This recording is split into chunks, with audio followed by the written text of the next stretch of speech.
Welcome back to the 40 Million in a Tool YouTube channel, the reading series. The title of this next essay is Where's My Check?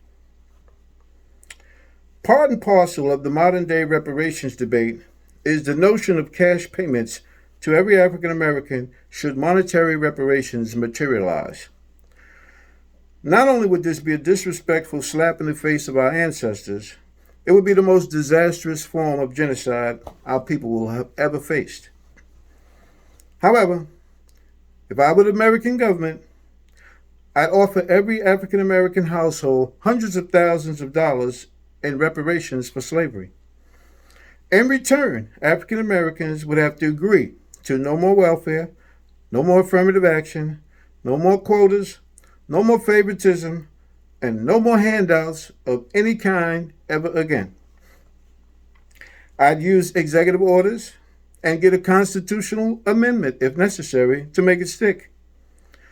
I'd do all this with the absolute certainty that in 5 years, 75% of that money would be right back in the American Treasury. I'd sit back and watch African Americans buy outrageously expensive homes, cars, jewelry, and clothing. I'd watch them smoke crack, shoot heroin, drink liquor, and smoke weed. I'd use the John Ashcroft Patriot Act 1 and 2 to wiretap and surveil African Americans who use this money to fund criminal enterprises. Take the money from them and put them in prison.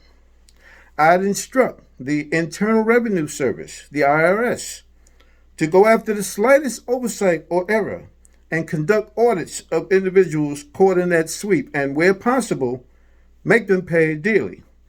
In short, I'd take away the very last accusatory finger African Americans can point at America to say, "You did this to me."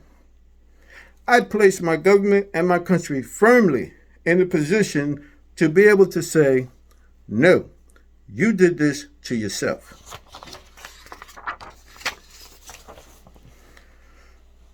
So responsible reparations advocates do not favor cash payments to individuals or households.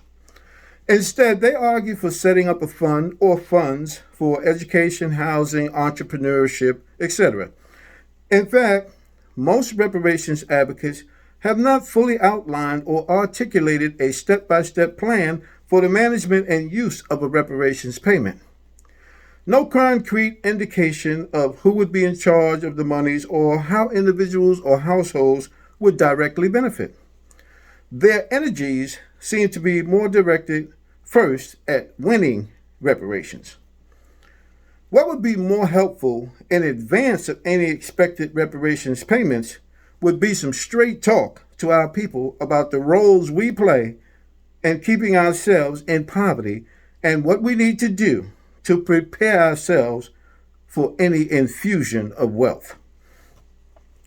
Even if advocates thought reparations monies were 20 years away, we should be making the necessary preparations now and at their strongest urging.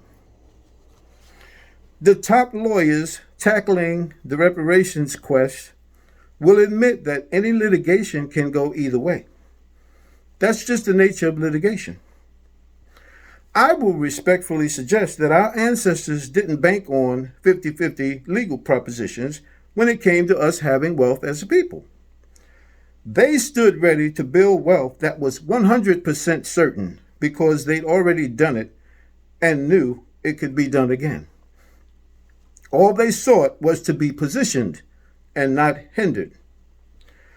Were they to see us accept money in their name and blood with no infrastructure or plan in place to ensure that wealth remained our birthright, they'd snatch the rope from somebody else's hand and string us up from the highest tree themselves. So we need a forever plan. A good model to look at is the state of Israel. They too have a birthright claim. Only theirs has gotten them their own country. Not only do they have billions in yearly support from America, they as one of the youngest nations on earth, have nuclear capability. All this in less than 75 years. They also had a reparations claim that the world embraced, and to this day continue to see the return of stolen wealth and properties. Now they invite Jews everywhere to come to Israel to live. They have a forever plan. Everything they do is designed to create a land of milk and honey for Jews first, and then anyone they allow to live among them. And what fuels this posture, you might ask? A history of slavery, suffering, and persecution. Sounds familiar, don't it?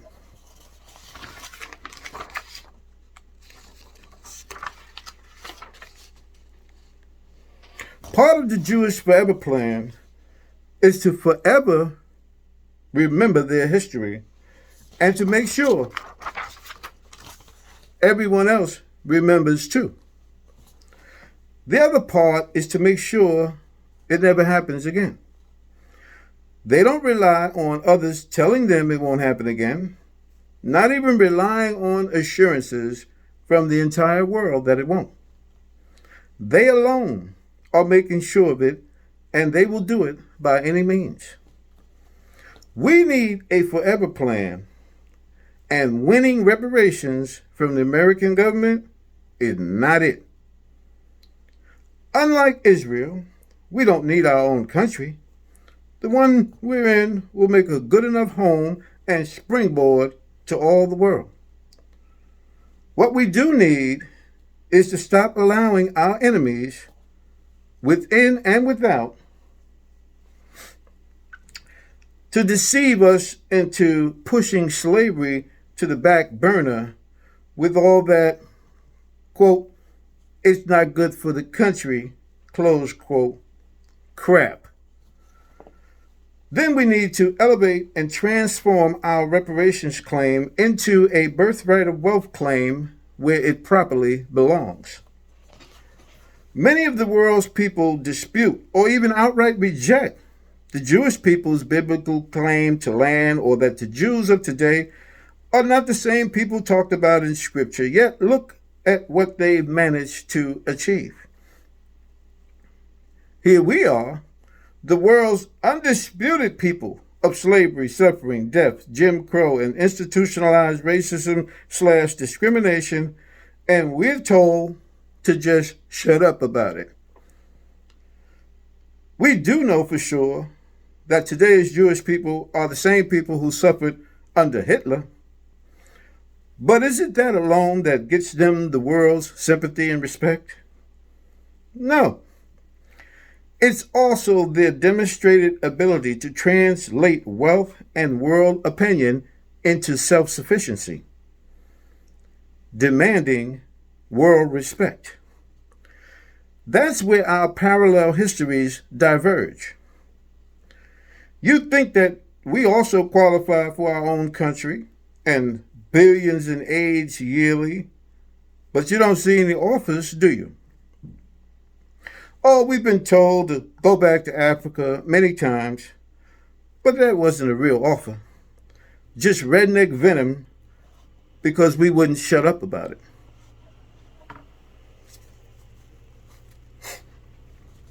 $40 million in a tool comes on the scene at a time when our young people ask us not to be haters. And so I make clear that no hate at all is aimed at Jewish people or any people who successfully achieve what is claimed to be their just due. The parallels drawn here attempt only to light the proper fire under African Americans and inspire us to learn from the example of others. $40 million in a tool is offered to African Americans as a forever plan. It's going to take wealth to build everlasting wealth, but after a good 20 years of wealth building under our belt, we should be able to guarantee every African American household lifelong financial security that participate in the taking of our birthright. Initially, we're talking 3 to 5 years to build an infrastructure where our people will see the formation of wealth building partnerships and alliances, even early amends from private, corporate, and or foreign entities. During this period and onward, the Leadership Council will be entrusted to leverage our funds in all areas of banking, investments, holdings, insurance, healthcare, and entrepreneurship.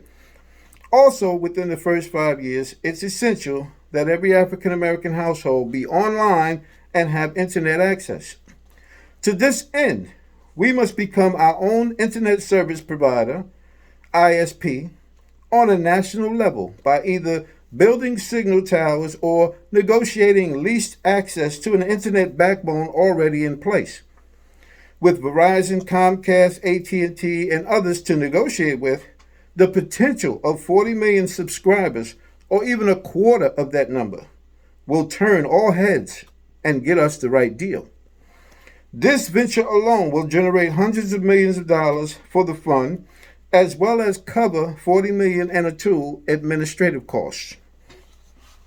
Leadership Council members with the requisite expertise in financial matters can negotiate debt relief with our creditors, while members knowledgeable in insurance can initiate the shift of our total insurance needs to Black-owned companies that thoroughly insure us instead of look for every excuse not to. In our communities, we'll need to erect resource centers that act as education and training facilities on a grassroots level, teaching the use of information technology and preparing our people for the infusion of wealth. The above overview is by no means all-encompassing, as the Leadership Council will enlarge upon these and refine not only these aspects, but tackle much more as well. From my personal standpoint, there are only two non-negotiables. One, with every phase of the wealth building process, the health and education of our children remain the number one priority. And two, our elderly be the first to see any personal fruits of wealth so that they may enjoy their remaining time among us in comfort and the best health possible. After that, we all can ask, "Where's my check?" By then, I suspect we'll know the answer.